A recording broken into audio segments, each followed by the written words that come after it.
start with where we are, recognizing the fact that all this is changing very quickly. But when you look at the Strait of Hormuz and the state of play in the Middle East, sort of what are you thinking? What are you watching right now?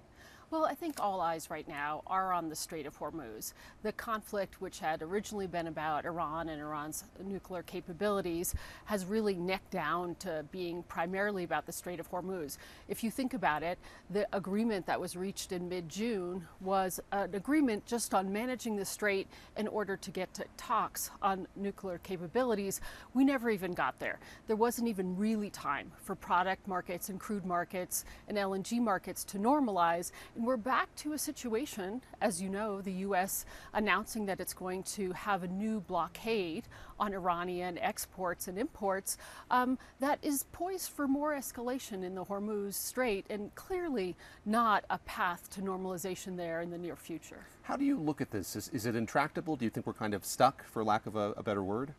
You know, I guess it depends on stuck in the short term. I think it's very hard to imagine that in the next few days, in a week or so, that we'll be at a place of credible normalization.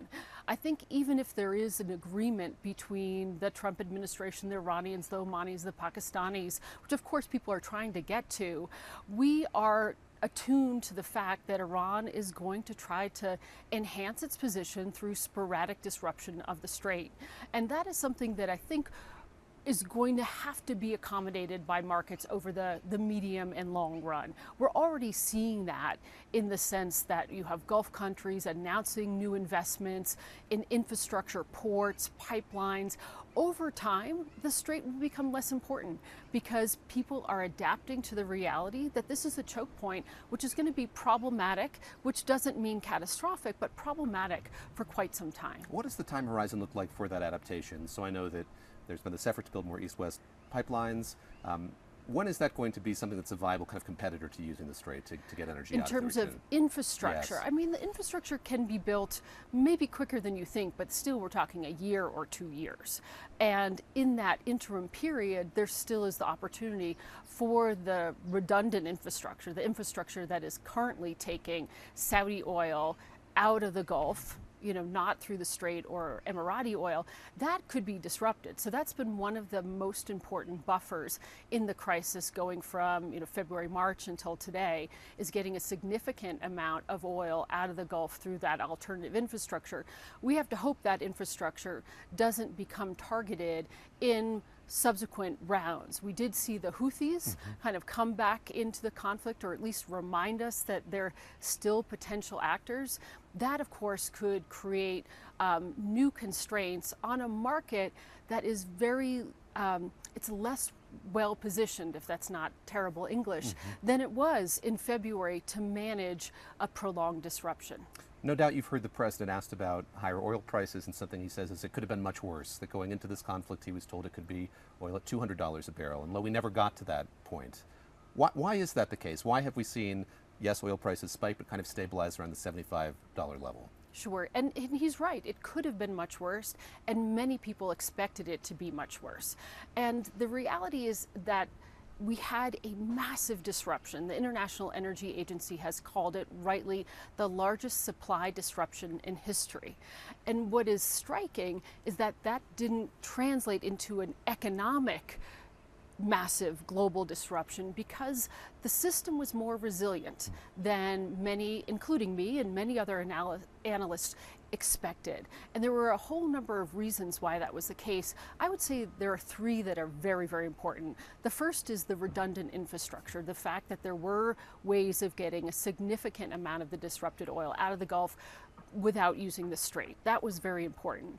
Secondly was the use of strategic oil reserves. So, of course, as you know, in the 1970s, after the big disruptions in Middle Eastern oil, then you had the establishment around the world of global strategic reserves. And the IEA, the International Energy Agency, coordinated the largest ever release of those reserves, so 400 million barrels. And that really helped ease some of the pain. About 5 or 6 million barrels of oil a day were brought on global markets from those reserves. And then lastly, most surprisingly, is the role that China played. So China actually curbed its demand for oil on the global market. It didn't stop consuming oil, but it stopped building its reserve, which it had been doing for some time, and started using its reserve. It put a restriction on the export of product markets, so it had more product inside of China. And overall, Chinese demand for globally traded oil came down by almost 4 million barrels a day. So those three things were really important, along with the fact that the market was oversupplied when this all started. Now, I'll end on an important point, which is that I am nervous that because the global system managed the disruption of the last 5 months better than I think almost any of us could have expected, there might be a complacency, thinking, well, we can continue to manage it that way. The oil market is in a different situation today in July than it was in February, March, and some of those buffers have been whittled down to the point where, we can't be so confident that we can manage a similarly sized disruption for a prolonged period of time. Explain that a bit more. So reserves are lower. I imagine that's one huge factor. Reserves and inventories are lower. That is certainly the case. The Strategic Petroleum Reserve of the United States is at its lowest point since 1984.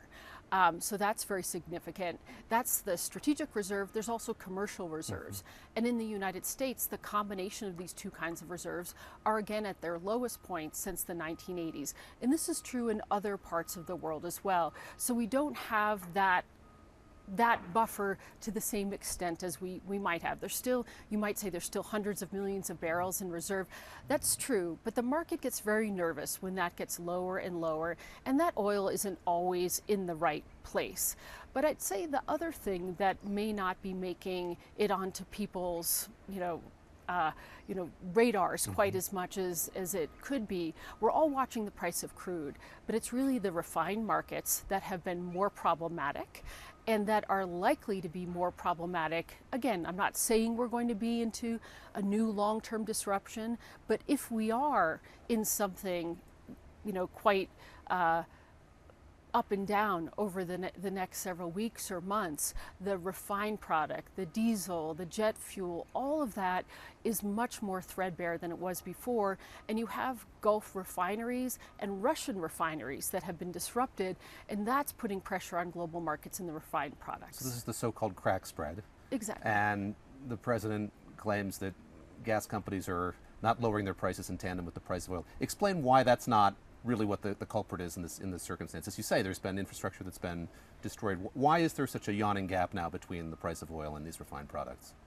Well, it's part because refined products need to be refined, right? So you have to have the refineries import the product and then refine it, and then it's a whole nother supply chain. So we've got the upstream, which people tend to focus on, which the president is sort of focusing on, and then there's the downstream, which is a whole different set of actors in many cases, and they have been useful in modulating how much demand they have had. But they come off and online depending on seasonal variables and depending on, in this case, things like conflict. I mentioned the Gulf and Russia. Like, those refineries are coming off because of unanticipated consequences. So I think that's part of the reason why these are two different markets that need to be understood separately. Let me close by asking you about alternative energy and sort of how that conversation may be changing as a result of what's happened in the Middle East. And you've written a lot about how there won't be kind of a radical immediate shift to these forms of alternative energy. We'll see them kind of continue in tandem. How has it changed the conversation surrounding alternative energy? Yes, in the U.S., but around the world. I think the impact on the energy transition or the movement towards a cleaner global energy supply is really right now ambiguous. We can see it cutting in both ways. In some places, well, I'd say in every place, there's a new premium on energy security. We've been reminded these choke points still matter, that even if you're integrated into the global market, there's still the potential of disruption. And while it has been managed very nicely in OECD economies, in many parts of the world, in the global south, this has been much more severe. So in many economies, the desire is going to be to focus on energy security. in some cases, that will mean alternative energy. The best way of insulating yourself from the global market is to produce the energy that you're going to consume. And so electrification makes a lot of sense. Electricity is generally produced and consumed in the same geography. And often electricity can be produced by clean sources. Not always. Coal is also used to produce electricity. But you may get a push towards electrification, and that could benefit the energy transition and the move towards clean fuels. On the other hand, you'll have countries, and we're seeing this now, they've had the second shock to LNG markets in the last 2 years. Outside of the United States, where the price of natural gas has been low. So in those places, they're saying, maybe this LNG fuel, it's too volatile, it's too expensive, it leads to potential product shortages. Coal is more reliable. We need to focus on that. If you look at many of the policy changes that governments around the world have made over the course of this recent disruption, they have been towards subsidizing fossil fuels and other policy measures that actually entrench fossil fuels in the global energy mix. So it is a bit of a mixed bag.